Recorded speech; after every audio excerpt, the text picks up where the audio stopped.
Hello అండి. Last వీడియోస్‌లో మనం ఫస్ట్ 5 టేబుల్స్ ఎలా నేర్చుకోవాలో తెలుసుకున్నాం. ఇప్పుడు సిక్స్త్ టేబుల్ ఎలా నేర్చుకోవాలో తెలుసుకుందాం. యాక్చువల్‌గా సిక్స్త్ టేబుల్ అనే గుర్తు రావాలంటే మనకు ఒక ఫార్మాట్ గుర్తుండాలండి. ఆ ఫార్మాటే 62840. ఇది గుర్తుపెట్టుకుంటే సిక్స్త్ టేబుల్ ఈజీగా రాసేయొచ్చండి.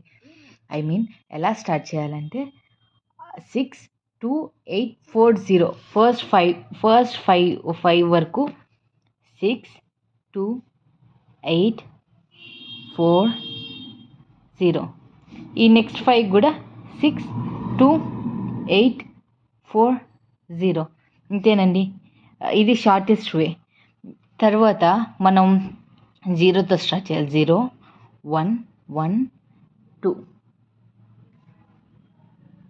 ఓకేవా? 0 1 1 2 వచ్చింది కదా, ఇక్కడ 3 వచ్చిందండి. 3 3 4 4 5 6. అర్థమైందా? 2 1s వచ్చాయి, 2 4s వచ్చాయి. 2 4s రిపీట్ అవుతాయి, 2 1s రిపీట్ అవుతాయి. ఇదేనండి simplest way of six table.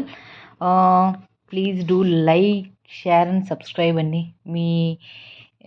నేను యూట్యూబ్ రీసెంట్గానే స్టార్ట్ చేశాను. మీ సపోర్ట్ మాకు చాలా కావాలండి. Thanks for watching.